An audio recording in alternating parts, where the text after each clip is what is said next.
ನಮಸ್ಕಾರ ಪ್ರಿಯ ವೀಕ್ಷಕರೇ, welcome back to ನಮ್ಮ ಕೈರುಚಿ ಸಿಂಪಲ್ ಇಂಗ್ರೀಡಿಯೆಂಟ್ಸ್ ಮ್ಯಾಜಿಕಲ್ ಫ್ಲೇವರ್ಸ್. ದಯವಿಟ್ಟು ಯಾರೆಲ್ಲ ನಮ್ಮ ಚಾನಲ್ಗೆ ಸಬ್ಸ್ಕ್ರೈಬ್ ಆಗಿ ಮತ್ತು ಬೆಲ್ ಬಟನ್ ಪ್ರೆಸ್ ಮಾಡಿ. ಉಸ್ರುಗಡುಬು ಯಾವ ರೀತಿ ಮಾಡೋದು ಅಂತ ನೋಡೋಣ. ಮೊದಲೇ ನಾನು ಪ್ರಿಪೇರ್ ಮಾಡಿಟ್ಕೊಂಡಿರ್ತಕ್ಕಂತಹ ಮೆಂತೆ ಮತ್ತು ಗೋಧಿ ಹಿಟ್ಟನ್ನು ನಾನಿಲ್ಲಿ ಒಂದು ಬಾಣಲಿ ತೊಗೊಂಬಿಟ್ಟು ಅದರಲ್ಲಿ 4 ಟೇಬಲ್ ಸ್ಪೂನಷ್ಟು 4 ಚಮಚದಷ್ಟು ಹಿಟ್ಟು ಹಾಕ್ತಾ ಇದ್ದೀನಿ. ಇದಕ್ಕೆ ಸ್ವಲ್ಪ ಉಪ್ಪು ಹಾಕಿಬಿಟ್ಟು ನೀರು ಹಾಕ್ಕೊಂಡು ಕಲಿಸ್ಬೇಕು. ನಾವು ಒಂದೇ ಸತಿ ನೀರು ಹಾಕೋ ಹಾಗಿಲ್ಲ, ಸ್ವಲ್ಪ ನೀರು ಹಾಕ್ಕೊಂಡು ಇದನ್ನು ಸ್ವಲ್ಪ ಗಟ್ಟಿಯಾಗಿ ಕಲಿಸ್ಬೇಕು.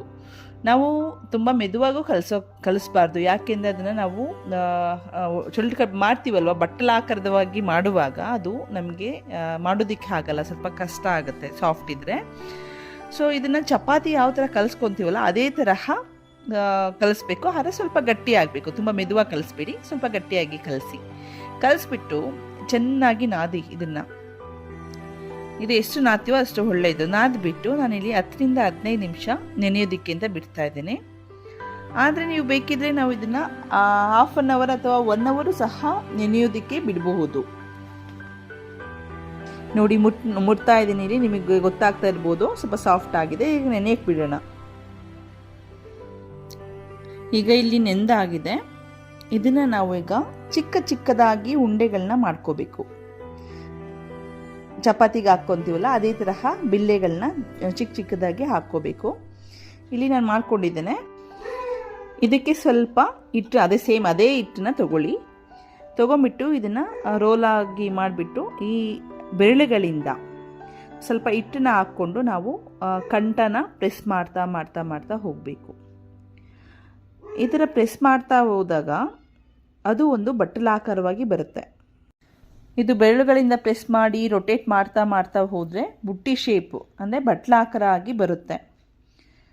ಕೆಲವರೆಲ್ಲ ಚಪಾತಿ ತರಹನೂ ಲಟ್ಟಿಸ್ಬಿಟ್ಟು ಉಸಿರು ಬೇಯಿಸ್ತಾರೆ, ಉಸಿರಿನಲ್ಲಿ ಇಟ್ಬಿಟ್ಟು ಅಂದರೆ ಹಬೆಯಲ್ಲಿ ಇಟ್ಬಿಟ್ಟು ಬೇಯಿಸ್ತಾರೆ. ಆದರೆ ನಾನಿಲ್ಲಿ ಬಟ್ಲಾಕಾರ ಮಾಡ್ತಾಯಿದ್ದೀನಿ. ಯಾಕಪ್ಪ ಅಂದರೆ ಇದಕ್ಕೆ ಚಟ್ನಿ ಮತ್ತು ತುಪ್ಪ ಹಾಕ್ಕೊಂಡು ತಿನ್ನೋದಕ್ಕೆ ಚೆನ್ನಾಗಿರುತ್ತೆ. ಮತ್ತು ಒಂದೇ ಸಲ ನಾವು ಇಲ್ಲಿ 8 ಕಡುಬನ್ನ ಬೇಯಿಸಬಹುದು. ನಾನಿಲ್ಲಿ ಮುಂಚೆ ಎಲ್ಲ ಒಂದು ಅಗಲವಾದಂತಹ ಪಾತ್ರೆ ತೊಗೊಳ್ತಾ ಇದ್ರು. ಅದಕ್ಕೆ ಬಿಳಿ ಕಾಟನ್ ಬಟ್ಟೆನ ಕಟ್ಟಿ ಒಂದು ಪಾತ್ರೆ ಒಳಗಡೆ, ಅಗಲವಾದ ಪಾತ್ರೆ ಒಳಗಡೆ ನೀರನ್ನು ಹಾಕಿ, 1/2 ಲೀಟ್ರಷ್ಟು ನೀರು ಹಾಕ್ತಾರೆ. ನೀರನ್ನು ಹಾಕ್ಬಿಟ್ಟು ಕಾಟನ್ ಬಟ್ಟೆ, ಬಿಳಿದಾದಂತಹ ಕಾಟನ್ ಬಟ್ಟೆನ ಕಟ್ಟಿ ಅದ್ರ ಮೇಲೆ ಕಡುಬನ್ನ ಇಟ್ಬಿಟ್ಟು ಬೇಯಿಸ್ತಾಯಿದ್ರು. ಈಗೆಲ್ಲ ಅಪ್ಡೇಟ್ ಆಗಿದೆ. ನಾವು ಒಂದೇ ಸತಿ, ಅವಾಗೆಲ್ಲ ಒಂದು 4 ಕಡುಬು ಬೇಯೋದಕ್ಕೆ ಇಡೋದಕ್ಕೆ ಅದೇ ಜಾಸ್ತಿ ಆಗ್ತಾಯಿತ್ತು. ಬಟ್ ಇವಾಗೆಲ್ಲ ಒಂದೇ ಸತಿ ಇಡ್ಲಿ ಪಾತ್ರೆ ಇದೆಯಲ್ಲ, ಆ ಇಡ್ಲಿ ಪಾತ್ರೆಯಲ್ಲಿ 8 ಕಡುಬನ್ನ ಬೇಯಿಸ್ಬೋದು.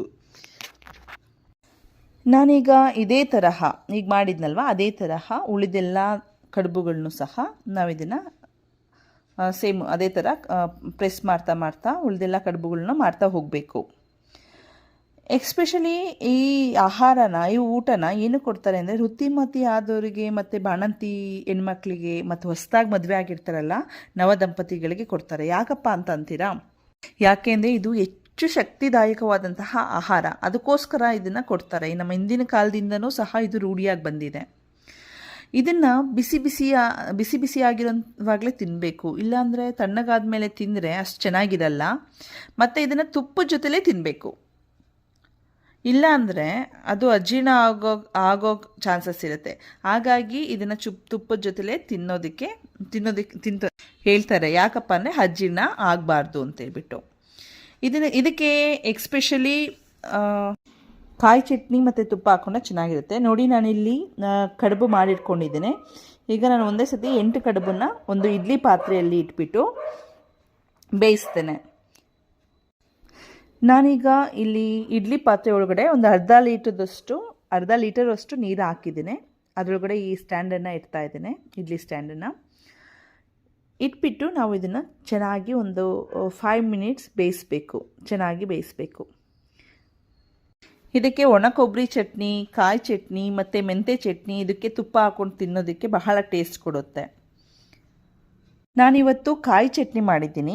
ನಿಮಗೆ ಯಾವ ರೀತಿ ಮಾಡೋದು ಅಂತ ಬೇಕಿದ್ರೆ ನಿಮಗೆ ಇನ್ನೊಂದು ವಿಡಿಯೋ ಮಾಡಿದ್ದೀನಿ, ಅದನ್ನು ಡಿಸ್ಕ್ರಿಪ್ಷನಲ್ಲಿ ಲಿಂಕ್ ಹಾಕಿದ್ದೀನಿ, ನೀವು ಬೇಕಿದ್ದರೆ ನೋಡಿ.